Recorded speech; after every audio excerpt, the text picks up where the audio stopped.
Hi, I'm Bill Landing, and thank you for joining me again on Interesting Individuals 2016. On this particular program, I'm going to be profiling some famous Hoosiers throughout history, since it is the Bicentennial for the state of Indiana. So I'm going to be going through and discussing some of the people that have had an impact on the Michigan City area as well as the state of Indiana. Mayor Ron Meir will be a guest on the program, so stay tuned. We're going to find out about some famous people from the state of Indiana as we celebrate our 200th year. Stay tuned now.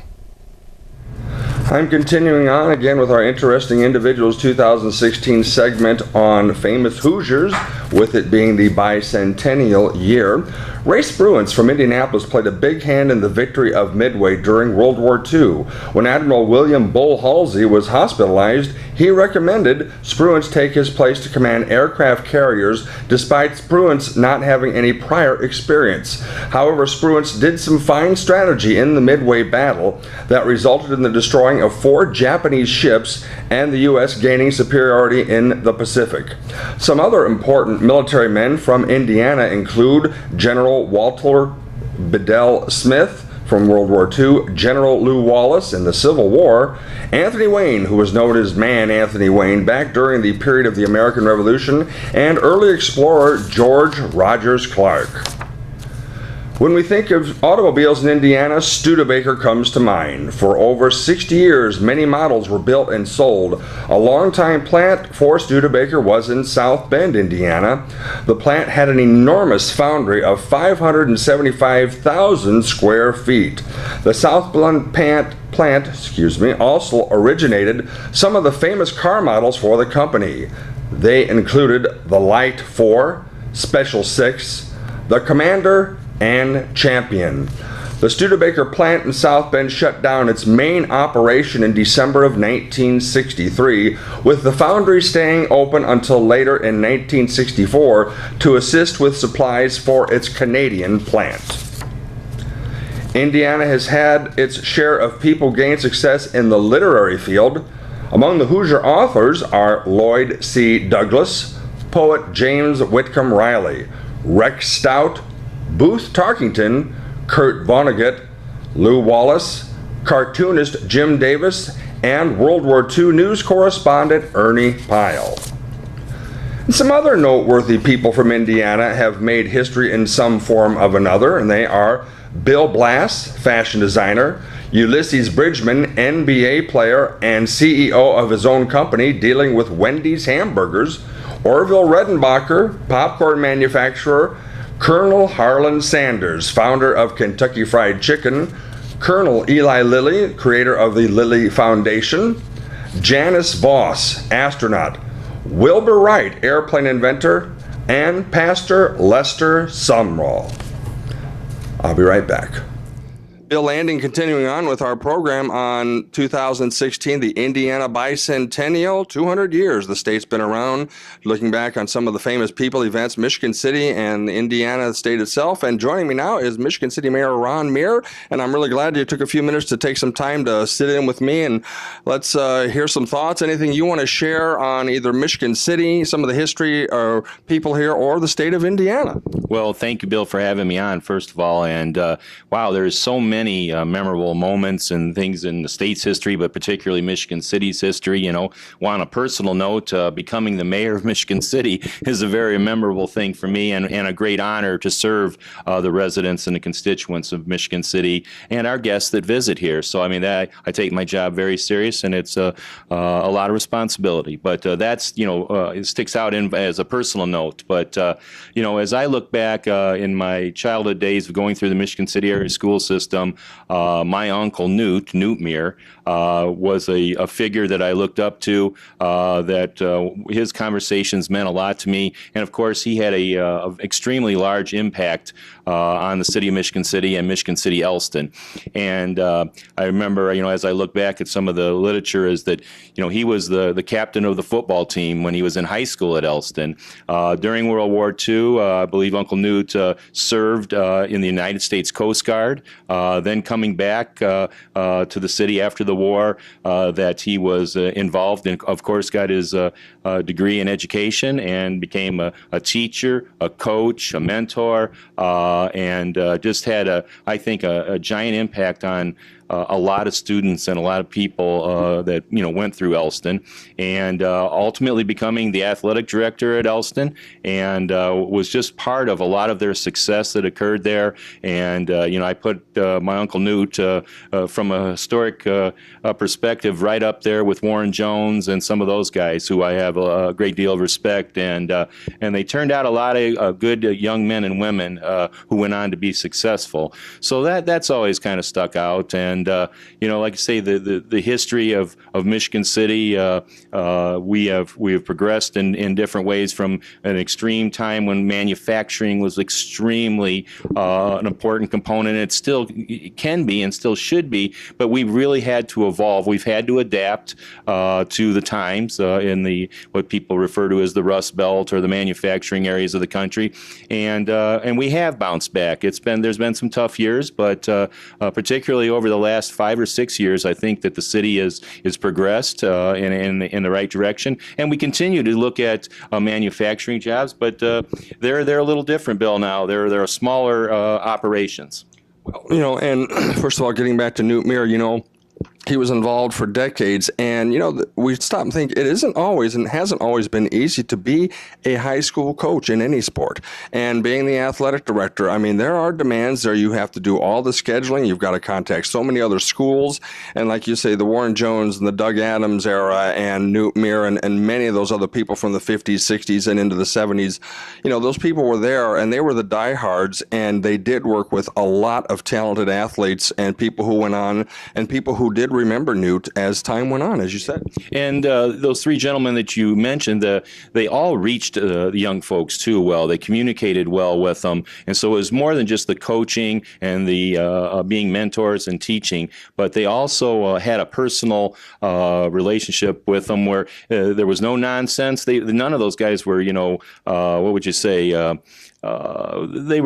They had standards and ethics and rules and things that they lived by, but they also were very good-hearted men and they really wanted to help the youth. And that stands out to me. Newt, when he was talking to me too, always said, he'd call me Ronnie, and he said, a lot of people do things and they make money in their careers, but he says, I love my job. Every day of my life when I go to teach and coach and I'm in the school building, he says, I love my job. And he says, sometimes that's more important than the amount of money. And teachers and coaches, they're paid well, but there's room for improvement there. And probably it was even a little different in the 70s and 80s and 60s and those. So that always stuck out, that enjoying what you do every day is just as important as the amount of money that you're making.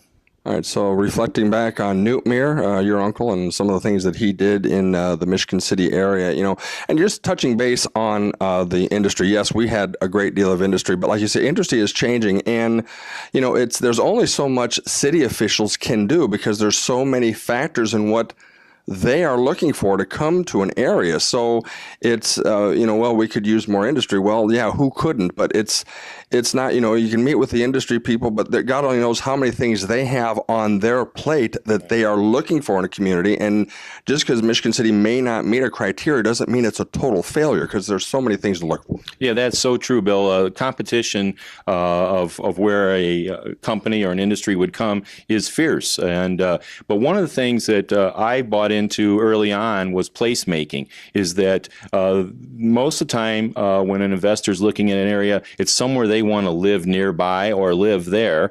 And that's why you see a lot of the things happening in Michigan City that you do, is quality of life things, bringing cultural events. The Uptown Art District, our downtown, has bounced back from where it once had gotten pretty down and dismal. And just a lot of those type things is that, you got to promote yourself and sell yourself. I mean, we're right next next to the National Lake Shore. We have beautiful beaches, recreational opportunities here, different venues that people look for. What are they going to do when they're off work? And if you look at the CEOs of these companies, whether it's a husband or a wife, what are their family opportunities here in Michigan City for them, and the educational opportunities. So that's why we work closely with the schools. Absolutely. All right. Well, Ron Muir, Mayor of Michigan City, thanks for taking a few minutes to touch base with me on some of the past of Michigan City and, of course, some of the future. And you continue to have a great year here in the office. Okay. All right. Happy Bicentennial.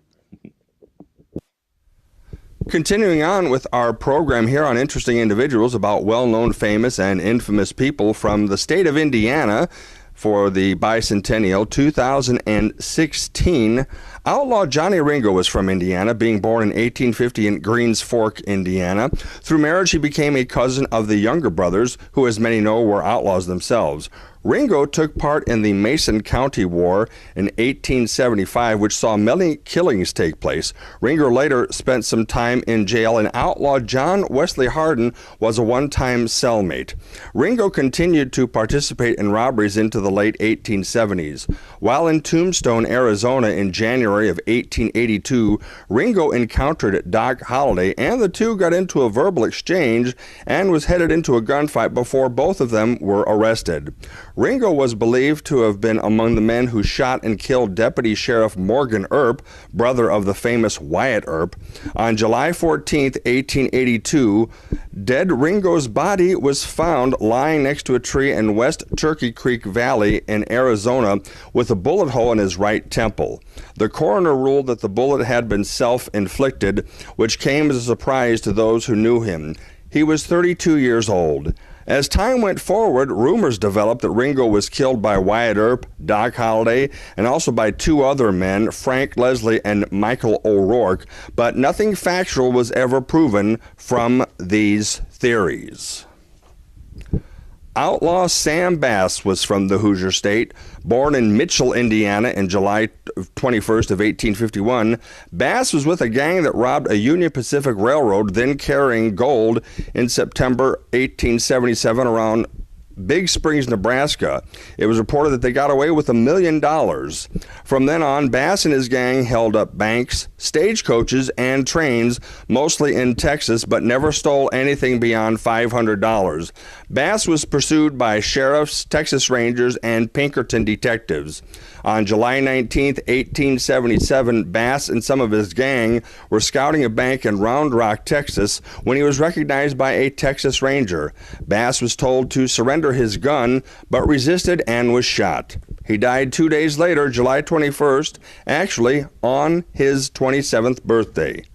Bass was friendly with a saloon girl in a Texas town and enjoyed boasting of his conquests with her when they would visit.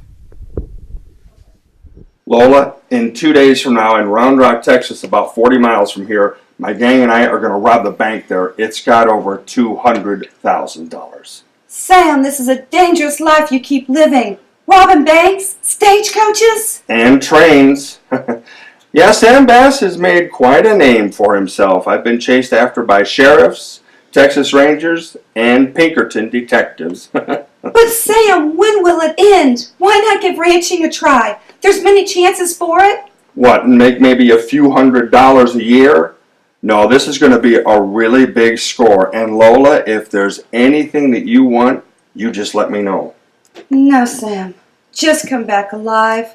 Since I like you, I've kept quiet about your robberies. I know, and I am grateful, but you can't work in a saloon forever. Now, you give some thought to what I said. I'm going to have a ton of money after this job. Well, look, I've got to go send a telegram to the gang. We got to hook up and go over final plans for the robbery. Okay, Sam. Someday, he won't be coming back. Instead, he'll meet a bullet. There have been many great names who have come from Indiana who have gone on to be in film and theater. Here are just a few of them. Of course, Ann Baxter, an Oscar-winning actress who is right here from Michigan City, Indiana. David Canary, Elwood, Indiana. Bonanza and the soap opera All My Children. Of course, James Dean from Fairmount, Indiana. And we have Irene Dunn, longtime successful actress from the 30s, 40s, and 50s. Also, Vivica Fox from Naptown, Indiana. Brenda Frazier, also Naptown, Indiana. Sid Grauman, who owned the famous Grauman's Chinese Theater. He was from Indianapolis. Phil Harris, actor and band leader from Linton, Indiana. Actress Carol Lombard from Fort Wayne, Indiana. Marjorie Main from Acton, Indiana. Oscar winner Carl Malden from Gary, Indiana. Actor Strother Martin from Kokomo. Steve McQueen from Beech Grove in the Indianapolis area. Betsy Palmer from East Chicago. Oscar-winning director Sidney Pollack from South Bend, Indiana. Director George Seaton from South Bend. Actor Forrest Tucker from Plainfield. Actor Clifton Webb, Indianapolis. Actor and football player Fred Williamson from Gary.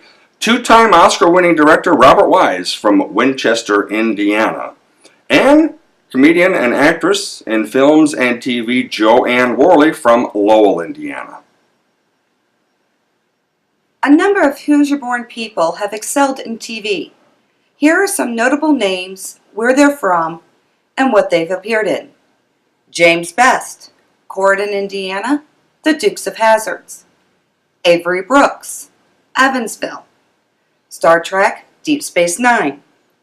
Scatman Carruthers, Terre Haute, Chico and the Man. Joyce DeWitt, Speedway, Three's Company. Chad Everett, South Bend Medical Center. Will Gear, Frankfurt, The Waltons. Florence Henderson, Dale, Indiana, The Brady Bunch. Ron Glass, Evansville, Barney Miller. Anissa Jones, West Lafayette, Family Affair. Ken Kercheval, Clinton, Indiana, Dallas. Steve Croft, Kokomo, 60 Minutes. David Letterman, Indianapolis, comedian and talk show host. Shelley Long, Fort Wayne, Cheers. And Jane Polly, Indianapolis, network news announcer. Once again, continuing on with some of the famous Hoosiers who have been in Indiana's history, again with our bicentennial here in 2016. Naturally, when we think of criminals, once again, the name John Dillinger comes to mind. And there's a great deal on Dillinger, but here's just some brief history about him. He was born in 1903 in the Oak Hill section of Indianapolis. His family lived for a time in Mooresville, Indiana. Dillinger turned to crime early and was involved in stealing and small robberies to begin with. He served in the Navy and received, not surprisingly, a dishonorable discharge. Dillinger, having been arrested for bank robbery, spent some time in the Indiana State Prison here in Michigan City during the time frame of 1929 to 33. Dillinger was famous, of course, for his escape from the Crown Point, Indiana jail, which took place in March of 1934. Over the years, reports have varied about his carving a pistol out of either a bar of soap, piece of wood, or even a potato. Another account was that he had the gun actually smuggled in. Dillinger and his gang robbed at least a half dozen banks in Indiana, and the gang was involved in fatal shootings of a policeman in East Chicago as well as South Bend. Dillinger's crime wave came to an end on the night of July 22, 1934, outside the Biograph Theater in Chicago when he was killed by FBI agents. Another criminal who was associated with Dillinger during this time frame was Homer Van Meter. He was from Fort Wayne, Indiana. After Dillinger's death, Van Meter continued bank robberies with other felons until he also was killed on August 23, 1934 by police in St. Paul, Minnesota. Many prominent athletes have come from Indiana over the years. We're just going to touch base on some of them. As far as basketball goes, Larry Bird, Sean Kemp, Jay Edwards, Bill Garrett, Dave Magley, Rick Mount, George McGinnis, Oscar Robertson, Scott Skiles, Pete Turgovich, Tom and Dick Van Arsdale, and the incredibly successful basketball coach for UCLA, John Wooden, who is from Martinsville, Indiana. Football, some of the names are Irv Cross, Bob Greasy, Alex Karras, Dave Duerson, Tom Harmon, and from Michigan City Elston High School, Tom Nowatzki, Donnie Thomas, and Abe Gibron, who would coach the Chicago Bears in the 1970s. Many baseball players have come from Indiana. Here are again just some of them that stand out. Don Mattingly, Ron Reed, Tim Stoddard, Kenny Lofton, Chris Buchek, Mordecai Brown, Max Carey, Darrell Cheney, Craig Counsell, Carl Erskine, Bob Rush, Billy Herman, Gil Hodges, Tommy John, Don Larson, Lloyd McClendon, Jeff Samardzija, and Charles Finley, owner of the three-time Oakland Athletics teams in the 1970s, who lived right over in LaPorte and had a place on Johnson Road. That's going to conclude our Bicentennial program here in 2016, looking at some famous Hoosiers throughout the state's history. I know that there are some parties we didn't get to cover and certain subjects we didn't get to cover, but try to get some eventful people and some names that did play a big hand in Hoosier history. Again, some thank yous to point out to those who worked on the program with me: Andy Steele, Michigan City Mayor Ron Meir for making an appearance, Sue Copeland of Costume World, and Cindy Taylor.